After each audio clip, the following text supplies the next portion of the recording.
أعوذ بالله من الشيطان الرجيم بسم الله الرحمن الرحيم. Assalamu alaikum everyone. Jazakallahu khairan for joining us for another session of Find Your Truth. Let me just give a brief intro on VOTP and Find Your Truth. So this program is basically under the umbrella of VOTP. VOTP stands for Voice of the People, and Voice of the People was started, after October the 7th, 2023. And the whole purpose was to awaken the Ummah to know the potential, know their power in their voices, in their actions. And, in order to be able to do that, we have to empower ourselves. And we launched the training program called Find Your Truth. So in Find Your Truth, this is an online learning platform. It also, has this interactive Zoom sessions as well. We are conducting these workshops. The one, example of which is the one you are in right now. And the whole, the objective is to help us realize who we are, as humans, and to be able to understand, the various, the how we have made the various, aspects of us which we need to master, especially the control, and then setting the purposes, right, setting the definitions right. So that is the whole purpose of these workshops. So currently, we are doing the workshop on overcoming self-limiting beliefs, and this is our fourth session. We have learned this far about how to spot the impurities uh, in us. That's the first step, the spotting the impurities. The second section was, understand what are the underlying belief systems which, make us keep on doing or accepting those impurities which we have. So we have done that. In the previous session, we also learned, from where do we get the right, belief system, and that was the Al Kitab or the Quran. We saw examples of that. For arrogance, why we need to, why the belief systems which are based on, which by which we justify arrogance or we be arrogant. What is the mistake? What is error in them, and what are the right belief systems from the Quran? So, inshallah, today we are going to, learn the next step, which is, how to get rid of the old one and, get fill in the right belief system within us. So we have with us Sister Farida Basi, with tremendous experience in the education field. She has a lot of experience with educating kids, mentoring teachers, and together with that, implementing them, in actions. And she's a human rights activist as well. So let's benefit from this wisdom and let's learn the tools to be able to implement them in our lives, inshallah. So go ahead, Sister Faida. Thank you. Thank you, Hannah. Assalamu alaikum, everyone. Auzu billahi minash shaitanir rajeem. Bismillahir rahmanir rahim. May Allah Ta'ala put barakat in our time and give us wisdom through this session and guide us to the right knowledge for application. Ameen. Ameen. So as Sister Hannah mentioned, that we've done 3 talks on the area, and that all of the talks are available on our video channel, so you can reach out and look at them. So the last one was about locating the self-limiting beliefs, and this is the most important talk because it gets to the root of the problem. Why we are behaving the way we are, why are we getting out of control, why are our thoughts so negative, so harmful to us. So that is the main area. But of course, talk 1 and talk 2 need to be looked at in order to get to talk 3. Everything is connected. So if you're on the course and you're on the assignments, I'm here to help you through them. The whole idea of the workshop is to get you to apply the method and the process to move from impurity to purity, right? And you'll probably do a few of them, and you'll feel confident, and then you can just do it on your own. The idea is to make you very confident about the procedure so that you wipe out the impurity from you and rise spiritually. So we talked last time about a society is upheld by religion, right? There's social cohesion amongst people. We have grown closer, but I wouldn't say that even now we are as close as we should be. The Palestine issue has brought us closer, but there's a long way to go to really say that we are a strong ummah together. Even in this group, in the workshop group, there's a lot of need for closeness, for sharing, for encouraging each other. There is a role to play, and that social cohesion comes about because of religion. And we're improving, alhamdulillah, on it. So it's, the religion gives us the moral, ethical framework, doesn't it? It gives us standards. Yeah, our religion gives us standards. That's you see that in jobs it's declined. People move from one job to the other based on money. There's no concern for how will this impact on the organization. The loyalty isn't there towards the organization. It's more about how can I benefit? What can I get out of it? Where am I going to get more? Am I going to be promoted? Am I going to get more money? Am I going to get more status? So you see that in religion, the moral values are higher. It's coming across this other situations. I don't know why it's happened with a few people with I was connected to that the parent the parent and child relationship has changed. And I would say that the religion gives us that that responsible attitude on parents. So there's a mother, and quite a few mothers do that. They don't want to call their kids, supposing they live in other houses, they are married, they don't want to call their kids because they don't want to disturb them. They don't want to call at a time that's not convenient. They don't want to interrupt them. So they're really, really overly concerned about whether the child mind it, and this lady, she had fallen down, but she was still thinking, should I call my son or not? Will I disturb him? And it makes me sad when I hear that. It's like, what have we come to? And she didn't call him. Because when she does reach out, they say, oh, we're working so long hours. Don't you understand, Mom? I'm so busy. I get tired when I come at night. So she cares about them. So she didn't call them. And in the morning, the carers came and found her on the floor and asked her, why didn't you do that? You had a phone next to you and you could have called. And she said, well, I didn't want to disturb him. So this is, with religion as the basic foundation, the standards are higher in society. And even in terms of environment accountability, if we are responsible to the source of creation, then we are also not so much into consumerism. We buy a lot of clothes, a lot of gadget, phones, shoes, furniture, which we don't really need.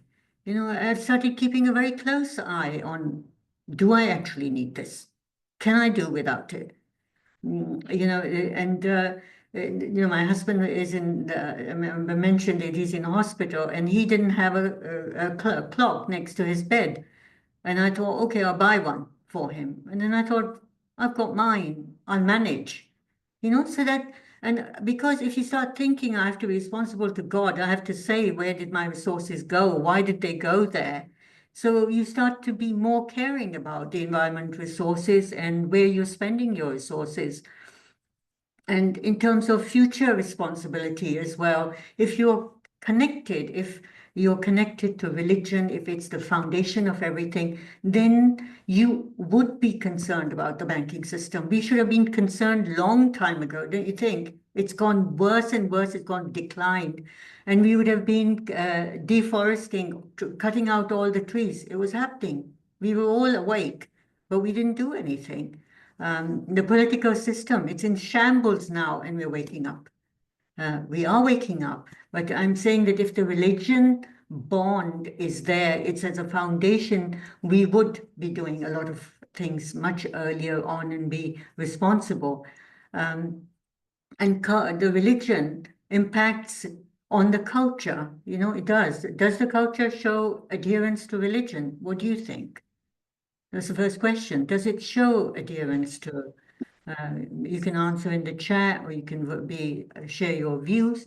Does the culture show adherence to a religion? If we are basing everything, if Islam is really being applied.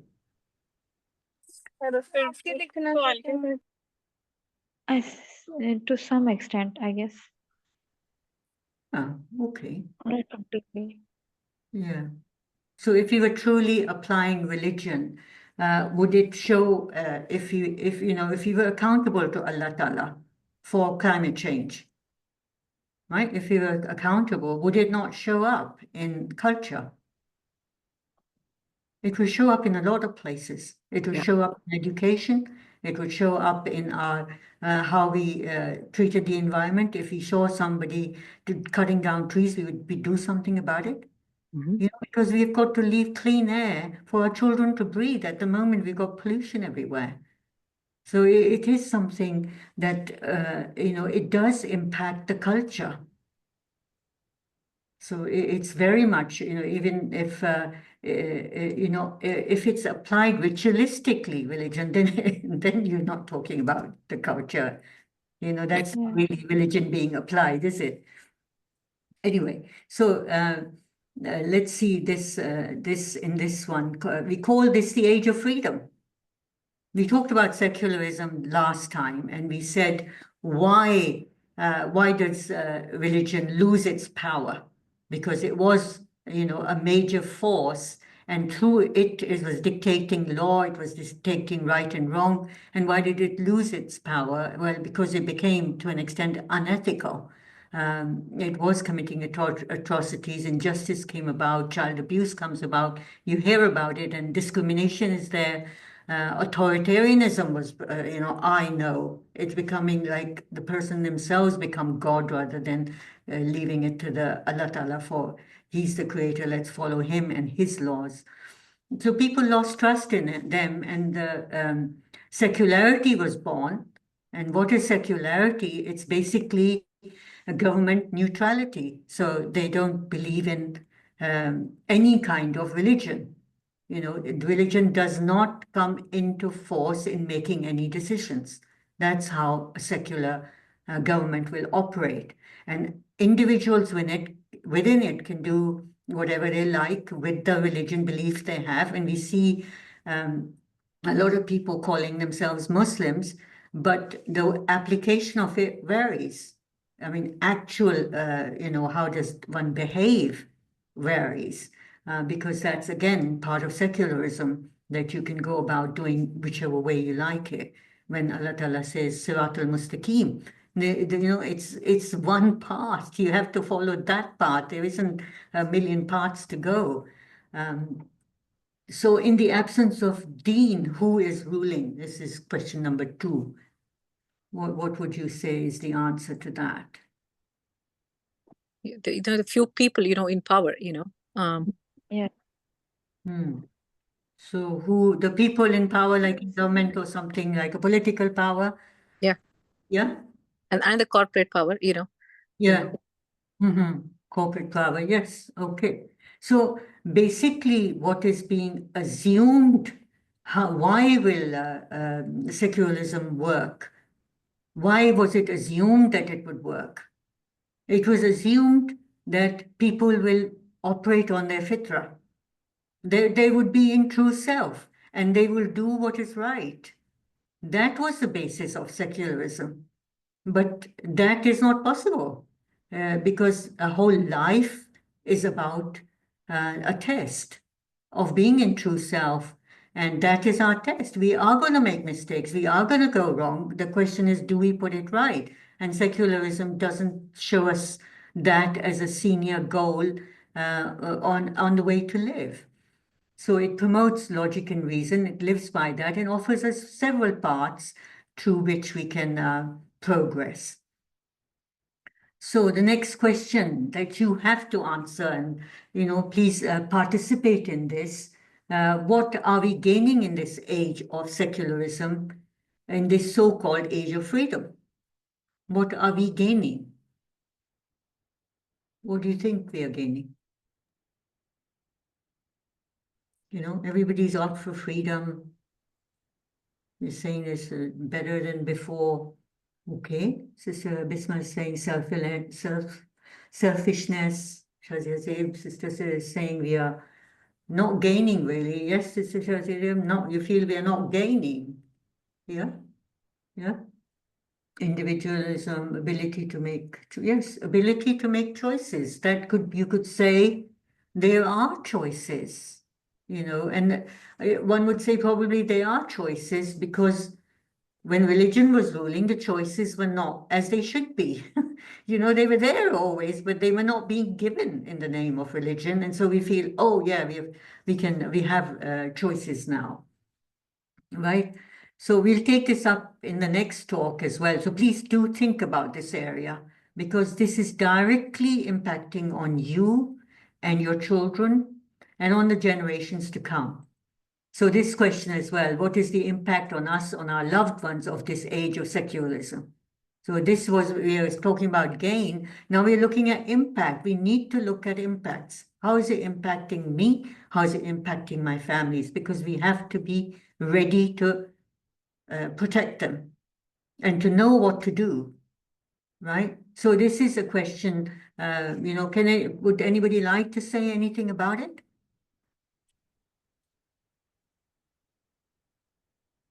You can, write it in the chat as well. Participate, please. It's important. We have to bring the change. It's not going to come itself. Yeah. So, any idea what is the impact on us and our loved ones of this age of secularism? What's happening in it? Is the age of freedom? What is the negative on our children? Is it positive? What do you think?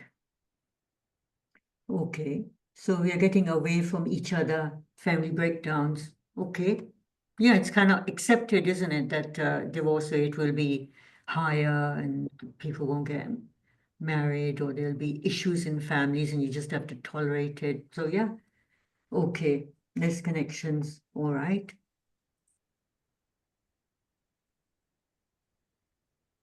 All right. So children may make wrong choices, yes, because they don't know really what the right thing is. And the culture is, let's look at that. What is the culture actually doing? Doing whatever they want. Yes, Sister Maria. So we are saying the world is in crisis. It is in crisis because the secular society is all about the individual. It's about a me culture, right? And it impacts on your emotions because you're all the time thinking, how is it impacting on me? Why my beliefs, my attitudes, my goals, and it's impacting on the morality standards and the decisions we make. Everything is connected together. So we are being reached through various sources, whether it's the entertainment, the dramas, the TV, the news, so the WhatsApp groups, everything is impacting on us. But we are unable to impact on society as such with what we believe to be right. So we looked at these ayats of the Quran where we define success as being purifying the soul and failure would be corrupting the soul. And we also looked at Surah Imran 85 ayat where it said, and whoever desires other than Islam as a religion, as a deen, I say deen, and never will it be accepted from him and he's in the hereafter will be among the losers. So we've got the definition of success and we've got the definition of loser. So in terms of what is the difference between deen, how does it differ from religion, do you think?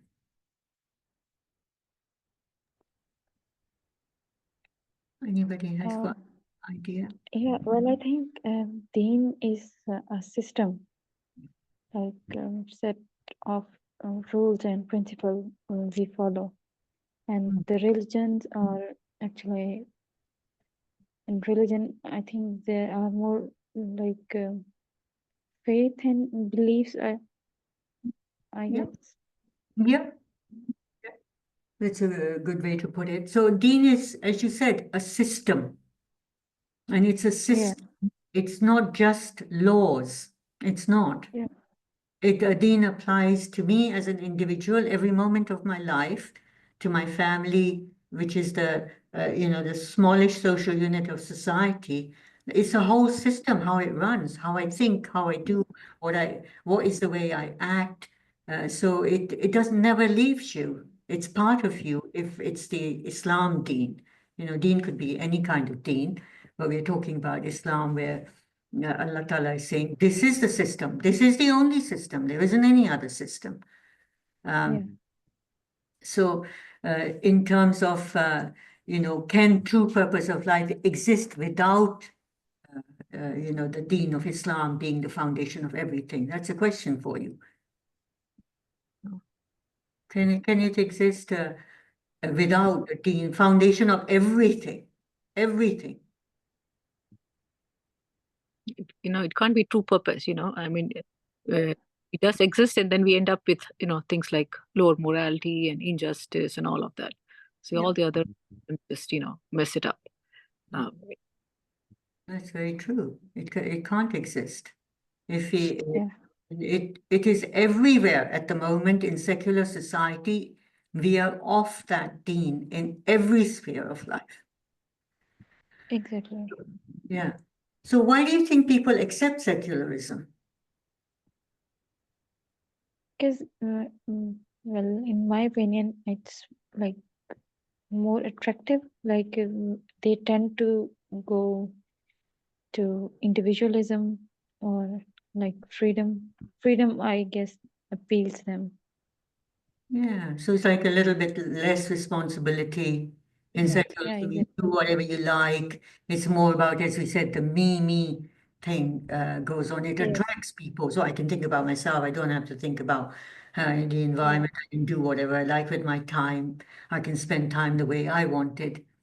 So in secularism, who is the supreme source? What do you think? Who is the secular supreme source? I mean, it's a false self, right? It is the desires, Yeah, and again manifested through people in power. Yeah. Yeah. Maya said the physical world, and Azra said a human being. Yeah. So we are also constrained within the country we live in, and the laws are imposed on us, right? We might not Yeah. agree with them. So they are acting as God, they are acting as supreme source. And we accept them. Today we can't talk about some things. It becomes like you're breaking the law if you talk about LGBTQ or something like that. So there are a lot of areas like that. So we talked about secularity, that the government doesn't believe in any religion. So then they're appointing themselves as God, right? And then they are being exactly. God, right? Okay. So in here, we talked last time about the world crisis where the post and true purpose are not connected together, right? So why are the post and true purpose disconnected? Why do you think they're disconnected? So the lawyer isn't looking at justice, the politician isn't looking at people's needs, the engineer isn't looking at efficient, durable products, and as the list goes on, right? So why is that the post and true purpose are disconnected from each other?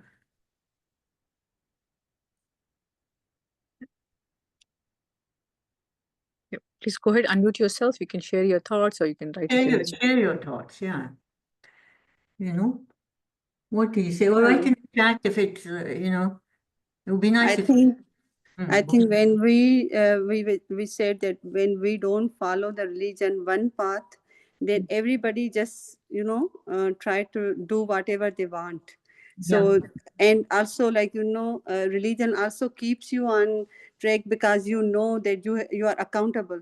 And when you don't feel like you are accountable for anything, then of course shaitan and our nafs is always with us, then when we forget that we are accountable of our actions, then like kind of we get to that path that we can do whatever we want. Yeah, very true. Very true. So why is knowledge present? The next question is, we've got a lot of knowledge, people getting degrees, there's lots of good subjects taught in university. But why is the knowledge used for the wrong purpose? I think due to materialism or money-oriented. Okay, so like we see, nuclear power, it could be used for what? It could be used to produce heat, to produce electricity. Instead, what is it used for? For weapons, for telling another country, you can't have it, but I'm going to have it. No question about my having it, but all the questions about you can't have it. Because you're having it threatens us. It just Yeah. doesn't make sense, what we are seeing in the world today. And if you look at the social media algorithms, what could have happened if they're properly used? They are powerful things. You could actually solve problems in the world. You could understand human beings and you could give them the right knowledge, develop their critical thinking, enable them to be better spiritual giver of people. Their lives would be so much more meaningful if they used it correctly. What do they use it for? For personal benefit, for distorting the truth, for getting people to divide, not to unite. So why is knowledge present but used for the wrong purpose? What is the thing that makes this happen? What do you think? Yeah, yeah. The Sister Maria is saying maybe because these professionals are thinking with their minds instead of their souls. They're not in true self. Yeah. And basically, we have the deen as the foundation of everything. Everything in life needs to be taught on the basis of deen. If your child is going to school, if your child is going to university, if they're studying maths, if they're studying science, if they're studying history, they should study it with the purpose of how will I serve Allah Ta'ala with this knowledge. I am gaining this knowledge so that I can serve Allah Ta'ala. And this is our duty now. We have to do something. And this is where it starts, that they go to school for the reason not to get a degree, not to get a job, not to get status. They go to get knowledge of this subject. You ask your child, what subject did you study? Okay, how will this enable you to serve Allah Ta'ala in your life? We've got to change that orientation in thinking. We can't reach the universities to do it or the schools to reach. We will get there too, inshallah. But it is necessary to have that belief system in a young child that they are here to serve Allah Ta'ala. So, and they're because it's part of the fitrah, they don't have any, you don't have to give a lecture on it. They themselves know it's right. I've done it in schools and they just know you're telling the truth because it's part of the true self, isn't it? Yeah. Yeah. Yeah. So the next one is that even on genetic engineering I'd written here as an example as well. So genetic engineering could also be used to solve the problems of health, of finding out what are the issues and correcting them. But instead, what are they doing? They're trying to make these designer babies. They want to use that knowledge to actually make somebody appear, and this would be an elevated person because he's white or whatever, and make them more athletics. How can you make them more intelligent? So it's not, you're again interfering in the creation of Allah Ta'ala. Allah Ta'ala decides these things, and Allah Ta'ala has made people at different levels for different reasons. It serves a purpose. But interfering in it and using it for this purpose, genetic engineering, it needs to be, we need to keep an eye on it as to what they're doing, because we will find society parting. Some people will afford it and get that, and they, the others, discriminations will grow as well based on that. So the next question is, why is wrong knowledge taught or useful knowledge missed? Do you find that? We talked about it in our last talk 3, that the wrong knowledge, with political science, you've got history being taught incorrectly, you've got the banking system, economics being taught incorrectly, and the actual knowledge is not being given. And like in the health side, even if you look at the health side, the symptoms are being treated. The root causes are not, even at this stage, the root cause is not determined. You're just sort of looking at what symptom is it? Okay, take this pill, do this, do that. It'll handle the symptom. Then that medicine creates other symptoms, and then you give more medicines for that one. So, and of course, you're treating a human being, and you're not recognizing the soul in the whole process of health. So it's not going to work, is it? If you don't recognize the individual being, just treating this person as a body, just as a body.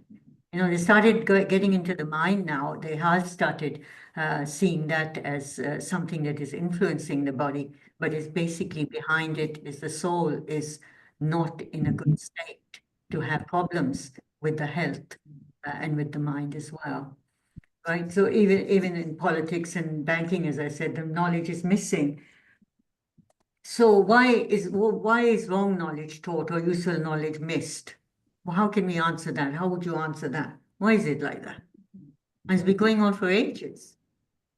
How many of you think that you had a very useful schooling? You learned a lot in your schooling. Do you think you learned a lot? Your time was very useful? What do you think? No, No. it's too late. Like, Yeah. other way. No. Yeah, subhanallah. Yeah, all the important life skills which I needed for life later on, Hmm. I had to learn the Quran, was never taught in the school, with his relationships or, how to Hmm. deal with Hmm. issues, how to deal with difficult times. None of those is taught in the school. Hmm. Exactly. Yeah. I just want to say one comment. Like I'm just realized just by listening right now, just thought came to me like, in old ages, like, okay, like, why, now these, I know these problems must be from long time, but now they are more like, we are realizing more issues.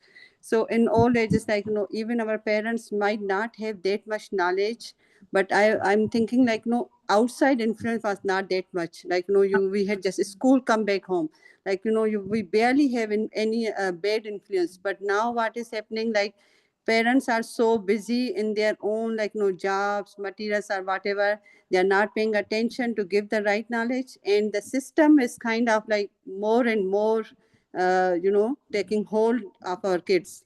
And we are not even put that much, like, no, they say like if there is a bad influence, then you have to put even more effort to, kind of compete with that. But we are not doing that. So that's why, like, the bad influence are kind of more powerful now, and the true things are not being taught. So that's why these problems now are more. But in older age, at least, the outer bad influence was not that powerful. Yeah, you're right, Sister. I agree with you, and I think, because that means that if we didn't have outside influence was not there, and we kept on still, the home influence was still positive. You couldn't sort of wipe it out. But now it's just too much against what we are saying, and the children get, don't are getting fed too much data from outside. And even the outside influence of concentrating, as Sister Kuma says, on a higher level of marks and rather than actual useful knowledge, that has also become accepted. We didn't question it, and we should have been questioning, although I think the quality of education was much better. It has declined over time, and it's more noticeable now that it's degraded. So yes, we talk about these things so that we become aware and we can protect our children and ourselves, and we have a role to play. Because once you have knowledge, you have to take responsibility. Yeah, that is we are become accountable for having the knowledge, so we must do something. And as you said, the influence on us is so much more, and that same power to connect should have been used to educate, inspire, unite, and instead it's being used to misinform, divide, dehumanize people where it suits them, and discourage and depress people. So there's a lot more mental illness. Time has been stolen. Most of the students, here, how many people we've got on the workshop? We've got 70 people on the workshop. Most of them will say, we don't have any time. We really want to do it. We don't have any time. So the my time, me for my spiritual growth, that is not being given priority. Also the same reason, you don't have Deen as the basis, as the foundation of everything. So quality time with family has gone down, with friends has gone down. In our homes, the relationships have deteriorated. And there's a lot of materialism, instant gratification, quantity has more sort of emphasis rather than quality. Effort is not looked on as very good. If you give a child something to do, they want to know how easy it is to do it and how fast can I get it done. There's not there's no other mental way of thinking about something. Oh, is there a faster way? Can I get a result quickly? If I push this button on, will I see the answer? And it's that kind of thing is how the power of connection has been misused. And of course, it impacts on us and our family. And inshallah, we will come out through this workshop and the next ones that we will do to influence our families, at least positively, and our friends, so that we can create that culture which is based on the Deen of Islam. So at the moment, you see that secularism creates another system. It creates another system to live by. So it's creating its deen, right? And that deen is being accepted by people. So there's a difference in meaning, as I said, between millat, deen, mazhab, religion. And there's a course I do separately on just clarifying those things. Inshallah, we'll do that.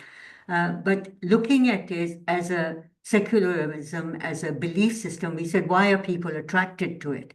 That was one of the questions, right? Why do people accept it? Is there a supreme source in this? Who's leading it?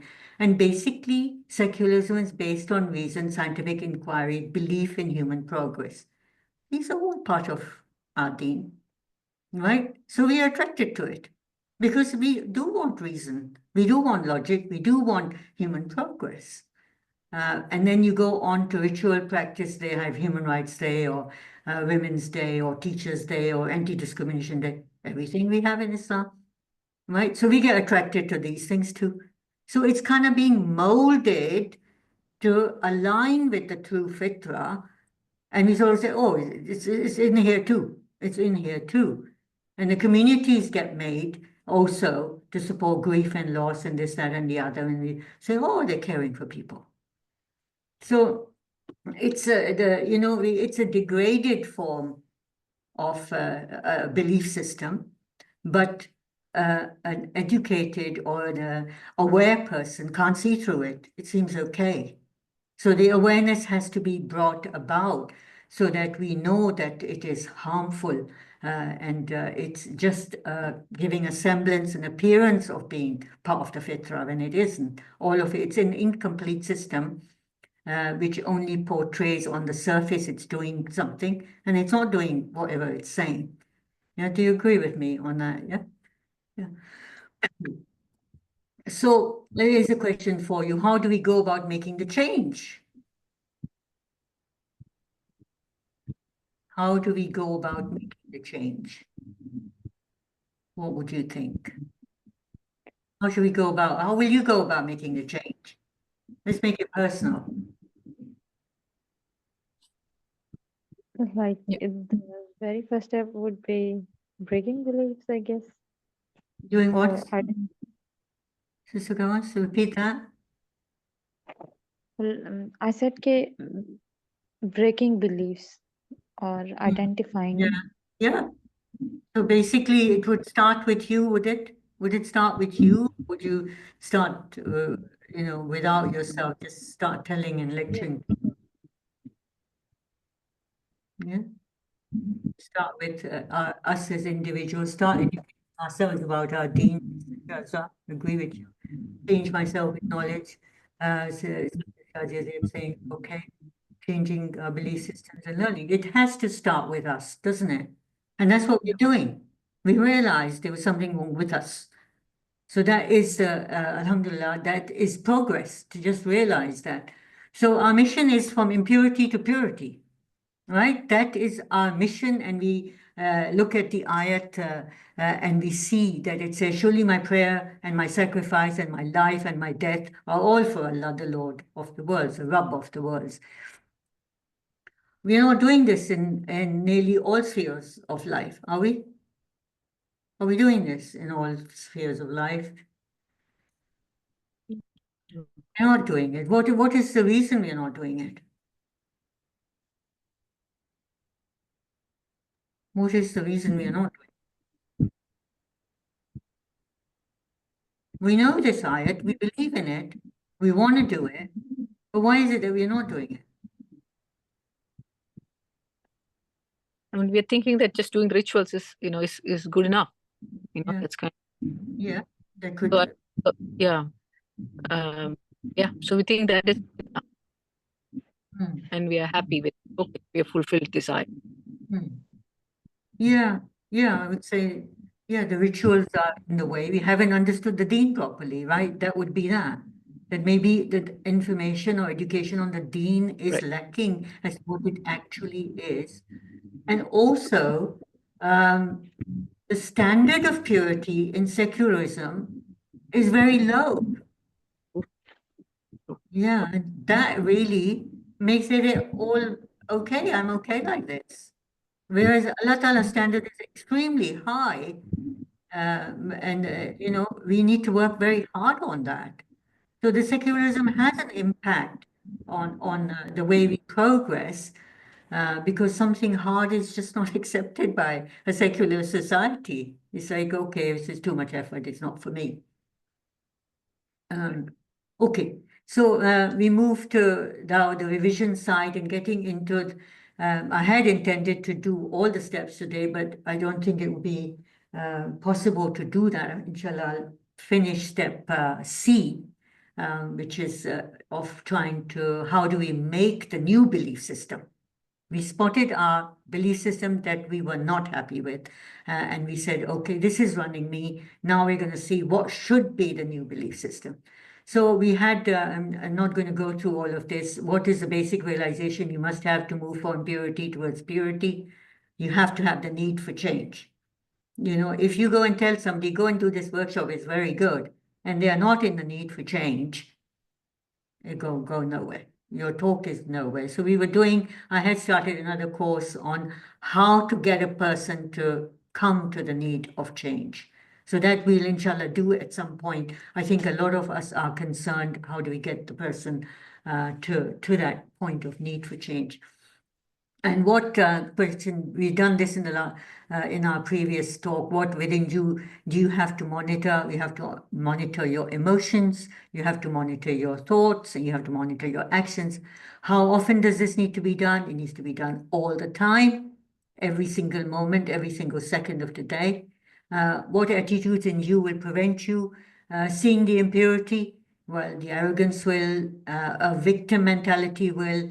If I'm in fear of others, if I fear others will judge me, that will prevent you seeing the impurity in you. And if you're complacent or contented with yourself, you still won't see the impurity in yourself. So the switch on has to be on all the time, on saying, was this impure? That switch needs to be on, that of self-reflection. And once you've spotted this impurity, how can you shut the door on purifying the impurity? Well, you can shut the door by justifying it. right? And then we went on to look at the steps of a belief system, how we strengthen it. So if I have the belief system, I'm better than others. If I have that belief system, and it's a very competitive society, especially in our Muslim culture, it tends to be like that, you know, am I better than others? Am I not better than others? And that in itself creates potential. So if you think I'm better than others, you might have to gives you an incentive to keep being better than others, you know, and then you can take action accordingly and you prove to yourself, yeah, I'm better than others. And that belief gets stronger and you keep on going to do that. So there are millions of times you've gone through the whole area. I'm saying that because the steps, the further steps, D and E, are so important because you really, those roots have gone so deep that you have to address them to get rid of them. So one of the beliefs we could look at is I'm good at multitasking. How many people think that I'm good at multitasking? You think you're good at it?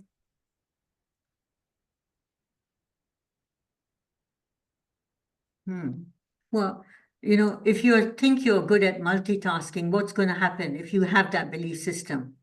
You're going to keep on increasing your multitasking activities. You might be able to carry more and more tasks at the same time and prove to yourself, I can do multitasking. I can do multitasking, right?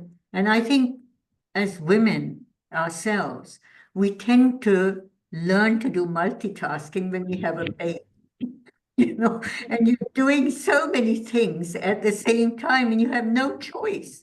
And then you see that women are much better at multitasking than men. They can't even think to two things at the same time. And we're bouncing like this. We can go in so many places at the same time. We're so used to it. But multitasking is not a good thing because it confuses the mind. It has to switch between this, between that, between that. The quality is very low in multitasking.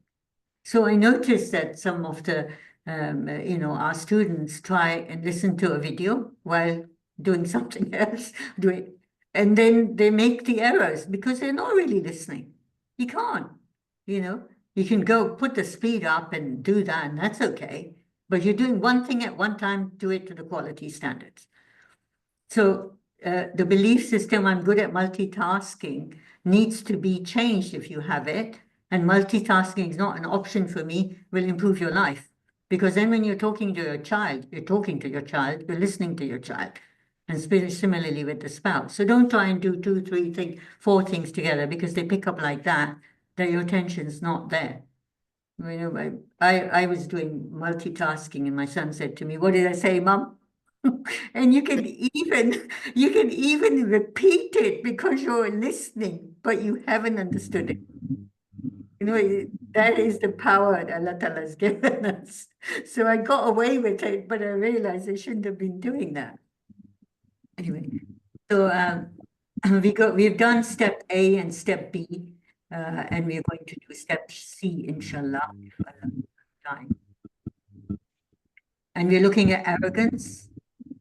And we covered I'm just going to quickly go through these screens, just showing you we did the emotion first, and then we answered these 6 questions, and then we wrote the answers to each of the 6 questions. They are all connected, steps A, B. We go through this, and then we went on to making a belief system. This was our last talk 3. We made the belief system, and we actually looked at, made the detailed belief system based on what? Based on those 6 answers to those 6 questions. You can't just make it up, you know, my belief is this. You have to go and look at the 6 things, the way you answered it, and draw your belief system out of that. It is all in there. And, you know, that is the way to cover anything you come up with. So you look at the answer to the 6 questions and come up with your belief system. And then, let me see where I go. Then you look at whether it was made by true self or false self, and whether it aligns with Al-Kitab or not. Okay, so that's where we got to last time. And now what we are looking at, did I go too far?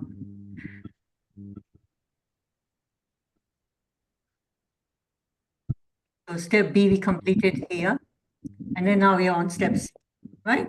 So this is my old belief system on this side. And step C is right about the new belief system for replacing the old belief system of step B. That's what we're going to be working on. Make sure the new belief system is based on Al-Kitab. And it should be based on you should be in true self, the fitrah that Allah Ta'ala has blessed you with. So eaten well, slept well, and then you write the new belief system, right? So we're going to look at each of these and see how we convert this into the new belief system. So my first one is I should be admired by people. People must approve of me. People must give me importance and superiority. I should sense I'm powerful amongst people. That is my belief system. And now I look at the ayats of the Quran. The 29:17 says, you only worship idols besides Allah, and you create a lie. Surely they whom you serve besides Allah do not control for you any sustenance. Therefore seek the sustenance from Allah and serve Him and be grateful to Him. To Him you shall be brought back. And the word, serve and worship is the same. It's ibadat, tabiduna, it's the same word. So you're worshipping something else besides Allah. And rizq is not just food, it's everything. Anything that you're supplied, bestowed with. It could be, knowledge or anything, a skill you have. And Allah Ta'ala has blessed us with that. So any bounty, gift, anything provided or supplied, right? So we use this one to create our new belief system to match that one and say, what would I say in my new belief system? I do not worship people, right? Based on that ayat that say that, right? Nor do I want them to worship me, right? So we've covered both aspects of it from that ayat. People do not control what I get in life. So it needs to really seep in that, this is what you must feel. You must have the emotion for it. And you sense it with all your senses that people do not control what I get in life. I believe Allah Ta'ala is the provider, supplier. I am grateful to Allah Ta'ala for all He has blessed me with. So this would be your new belief system instead of one. Yeah, does it make sense? Yeah, does it make sense? Okay. So then we go on to the second one. I'm an insecure person. I'm not good enough. I'm less. And I'm not going to take the rest of it now. I just wanted to say that we said, why was I seeking that? Remember that question in the last bit. Why was I seeking that? And if we hadn't asked that question, this is the root of all of it. You're only arrogant because I feel I'm insecure. So, there are levels of depth in the belief system, and this is the jar of it, the root of it. If this is addressed, the others will also start disappearing. So I'm an insecure person, I'm not good enough, I am less. So we're going to look at the ayats for this one. So we said to direct your face towards the deen, inclining to truth, the fitrah of Allah upon which He created people. No change should there be in the creation of Allah. That is the correct deen, but most of the people do not know. And the second one is, who perfected everything. So did He perfect you? And do we believe we are perfect? Do we have the potential to be perfect? We have to believe that because Allah Ta'ala made it. It says, who perfected everything. And He created and began creation of man from clay. Then He made his posterity out of the extra liquid stain. Then He proportioned him and breathed into him from His soul and made for you hearing and vision and hearts. Little are you grateful. So we take these two ayats, 4 of them, and then we place the belief system on here of what do these 3 lines, we're replacing them. I believe I have immense potential that I have not recognized in myself so far. I believe I'm based on the fitra created by Allah Ta'ala, hence I have immense value and potential. And then you go on to say, I believe Allah Ta'ala creates perfection, and I have the potential to be perfect as He created me. I believe I'm grateful for all Allah Ta'ala has blessed me with. So that would be your replacement of the first 3 lines. And then we said, my desire, image of self, admired, approved of, given importance and superiority of others, better than others. My belief of his success is this model. Otherwise, I'm not a worthy person. So this was the old belief, and we're creating a new belief. And we're creating it for the mind, because the mind thought that the old belief system was necessary for me to survive. It thought, we've given it so many times, it goes through that cycle and proves it every time, right? So we're looking at this ayat 383. So it is other than deen of Allah they desire, while to Him have submitted all those within the heavens and earth, willingly or by compulsion, and to Him they will be returned. So it's all about what are you actually desiring, what are you worshipping?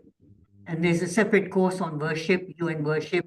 Those of you who haven't done it will master that and spot what actually are you worshipping when you go through that course, inshallah.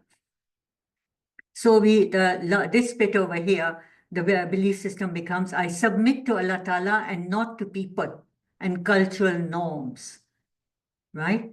So you're taking away that belief system of submitting to people and cultural norms and submitting only to Allah Ta'ala. I believe I'm accountable to Allah Ta'ala. I believe I have to return to Him and give my account of my thoughts, emotions, and actions, right? You bring that into your belief system.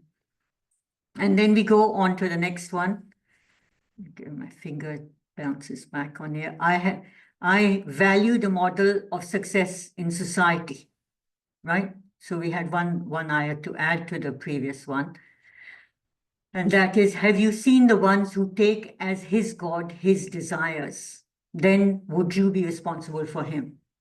So again, the worship course will clearly identify, what are we actually making our God? How the desires have taken on the value of being a God. So what do I do with this one? How do I change this belief system? I write, I believe my personal desires do not run me. They don't make me operate the way I do. I believe my desires are not my God.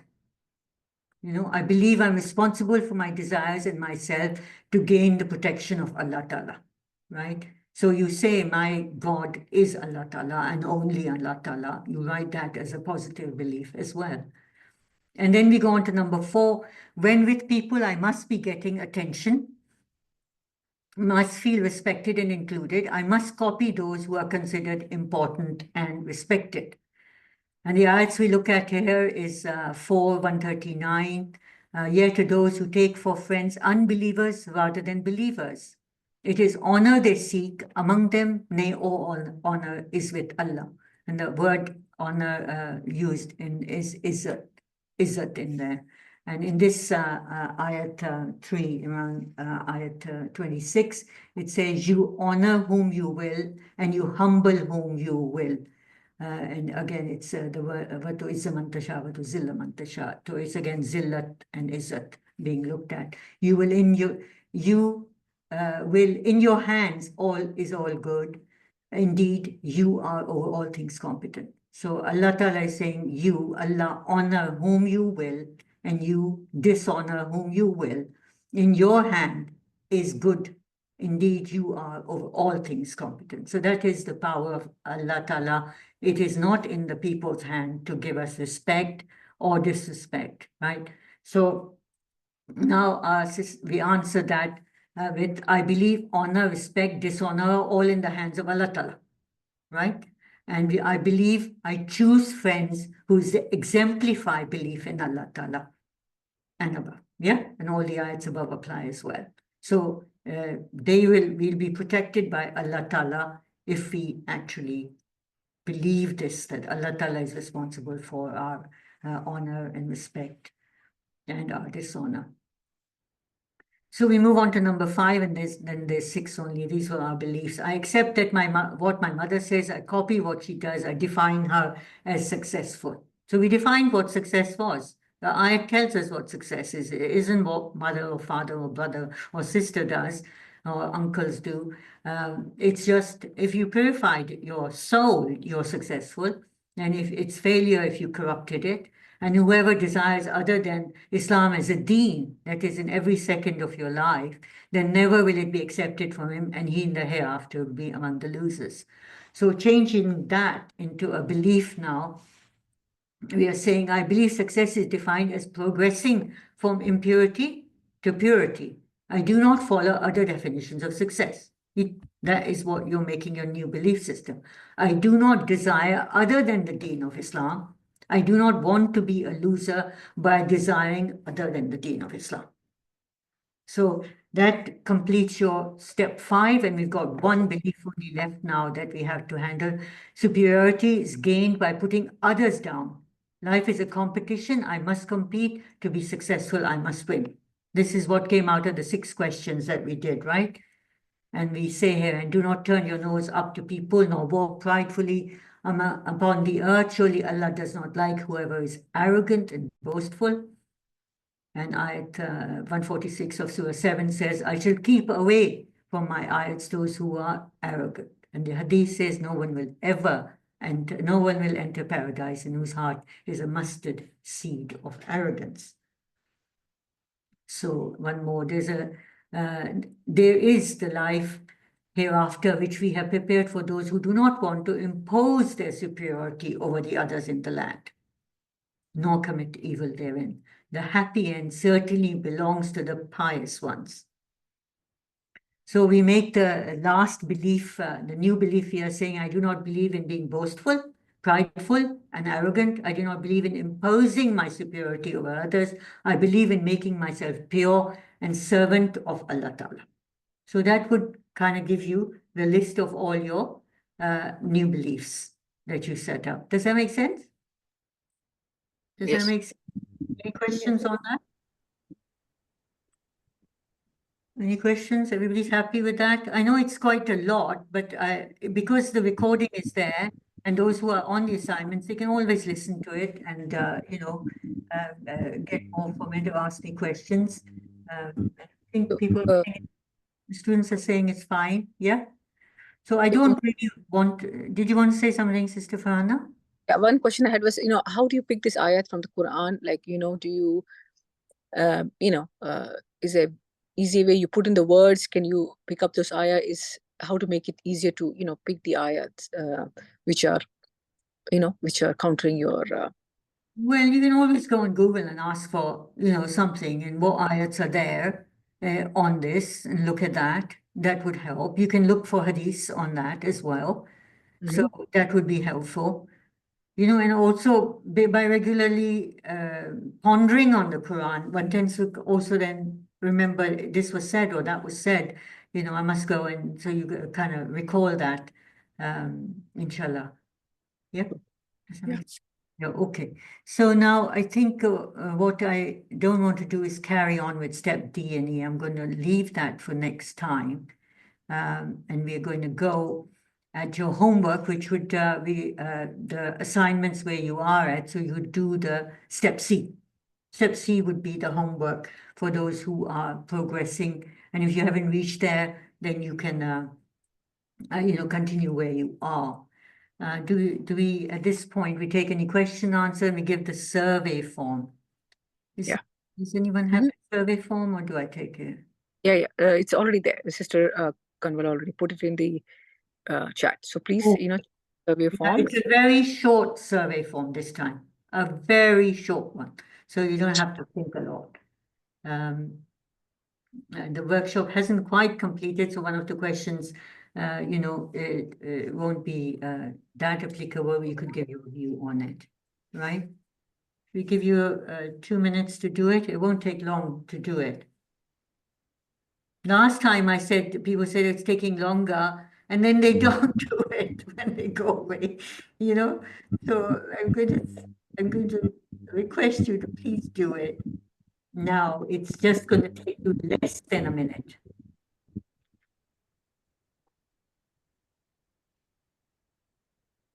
So there's some announcements to make. We make those announcements and then we inshallah wind up.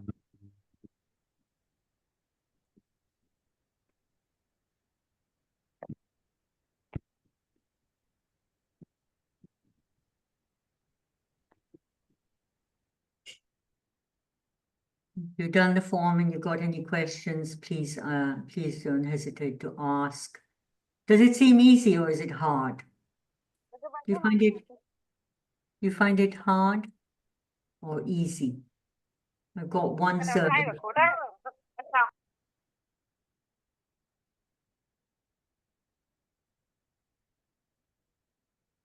Hello?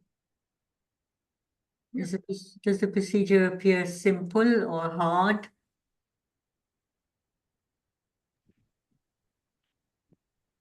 Alhamdulillah, it is, it is step by step and we're going slowly. Alhamdulillah, it's, yeah, Alhamdulillah, it's easy.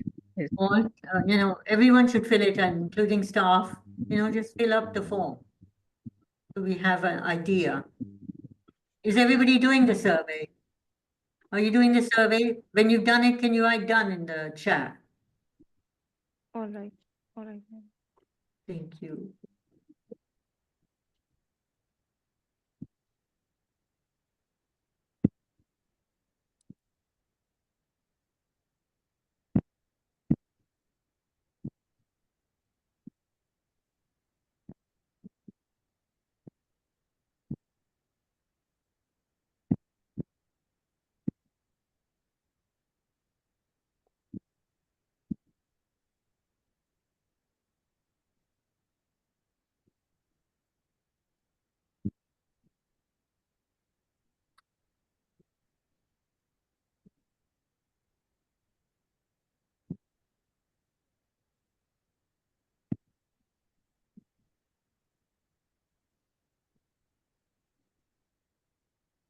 To stop the annotation. Sister Fana, do you know how to do that? Stop the annotation. Somebody's trying to write on the presentation. I usually do it at the start.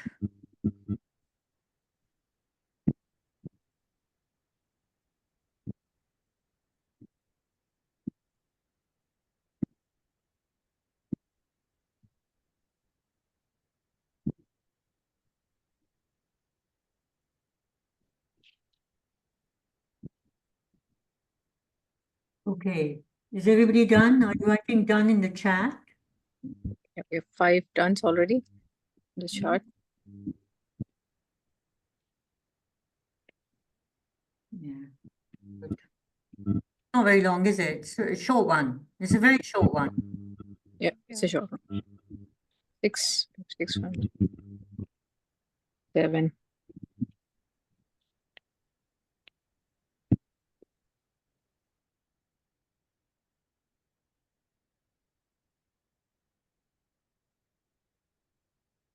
Found it. Yeah. Okay. So we should proceed now. Yeah. Are you going to do the rest of you are going to do it? I've got about 6 surveys. I've got 12 people there. Half of you have done it. It's very, very short. Okay. So we go on to talking about our new workshop on unlocking for yourself the true potential of Ramadan. This will be a workshop that will open very soon. So you can please listen to the video, watch the video that Sister Fana also mentioned, right? And pass it along. Is that right, Sister Fana? Pass it along to family and friends. Yeah. We'll also try and put some successes out from the last time that people did it. So it is something that will help you immensely if you are moving on the courses, part 1, part 2. If you're moving, it'll really help in the Ramzan training that we will inshallah start. Yeah.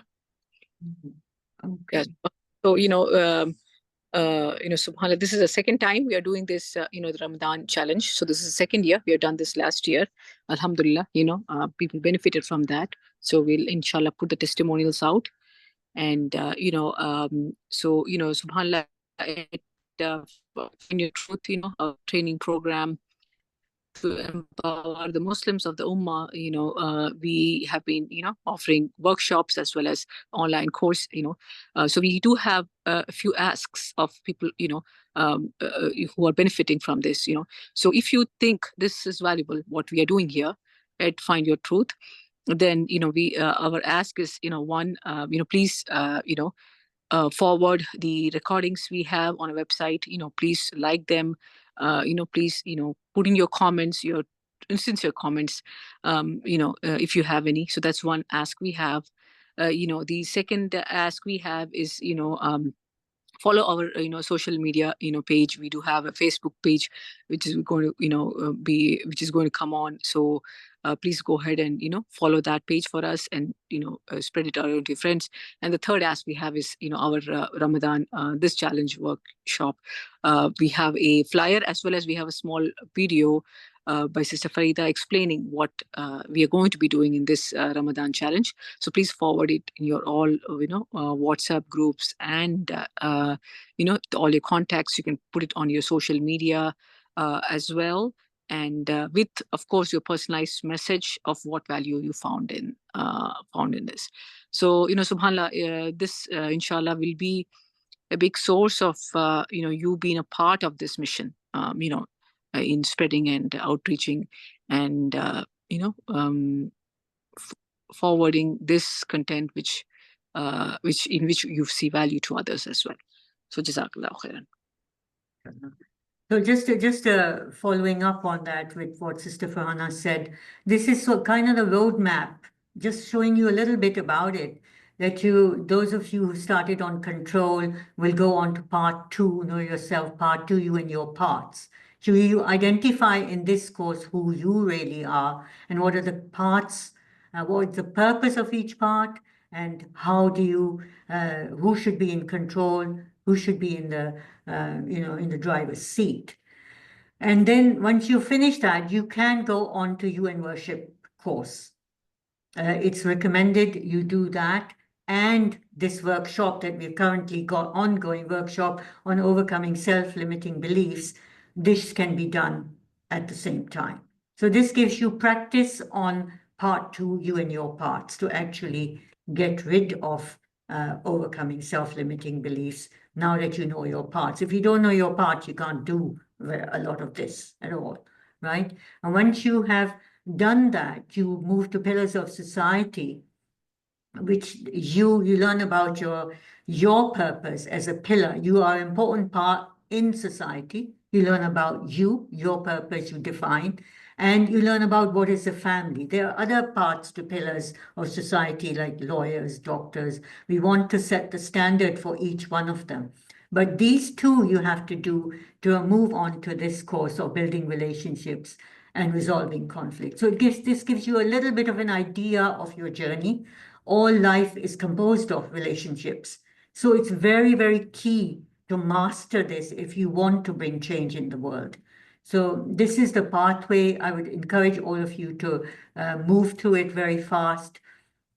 So next Thursday session, we'll complete this workshop. And what we want you to do is realizing the world we live in, talk about the opportunities and challenges. Come prepared for that, and also for setting your Ramzan intention. Share your goals for Ramzan in the next session. We'll have a short session to wrap up the workshop, and then it's about sharing and talking to each other and seeing what we can do. So tasks you have to do, we close with this, telling you that you have to watch the video, join the WhatsApp group on this Ramzan challenge. Will you reap the benefits? So if you want to do it, please join that group, the WhatsApp group. We'll put the links in the groups as well. Progress on your training. Ramadan benefits will multiply the more you have trained. So control applies in Ramzan, you know that. If you know your parts, you'll be better. If you know what worship means, you'll be much better. And if you know how to practically apply this workshop, the door is open for what benefits you can get in Ramzan. So a lot of encouragement from all of us. Our team is here to support you, to get you through the courses as much as possible before Ramzan, so that the Ramzan challenge actually benefits you the most. Complete your assignments. I think one of the things that we learned from our students is that you can record your answers. If you don't like writing, some mums don't like writing, some students don't like writing, you can read the question and tape it and upload it. You can do that. So Sister Kawal, Sister Shazia say, please tell your students if they prefer that, they can upload it. I will answer in writing. So that is an option there as well.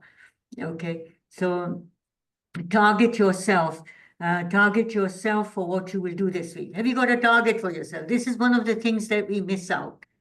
Everybody write down a target. What are you going to do in terms of this plan? What are you going to do? Which assignment are you going to do? Just write it down. You know, then the mind knows you've got a purpose and it will keep on reminding you you have to do it. But if you just leave it loose like that, it's never going to come up, right? So make a target. Have you done it? Give me a yes, we've done it. We've got a, give me a yes in the chat or put your hands up. Show me that you've done it. Yeah, it's very important to set a goal. You know, otherwise the whole week will go by and nothing will happen. A lot of people have good intentions of doing the assignments, doing the quizzes. Then what happens? The week goes by and they haven't done it, right? Okay, good. So you got your purposes. Yes, and I'll be waiting for your one, right? I'll be waiting for your one because I need to see it this week, inshallah. So, and attend the next Thursday meeting, inshallah. We look forward to seeing you, right? Any questions or anything, please ask. Over to you, Sister Farhana. Jazakallah khair, everyone. Inshallah, we'll see you in the next session. Please, if you have any, comments or, feedbacks, please be ready to give it, in the next session. Inshallah, that'll be the last session of our workshop. Just have that request from you. أعوذ بالله من الشيطان الرجيم بسم الله الرحمن الرحيم والأسر إن الإنسان لفي خسر إلا الذين آمنوا وعملوا الصالحات وتواصوا بالحق وتواصوا بالصبر جزاك الله خيرا السلام عليكم ورحمة الله وبركاته. وعليكم السلام ورحمة الله وبركاته.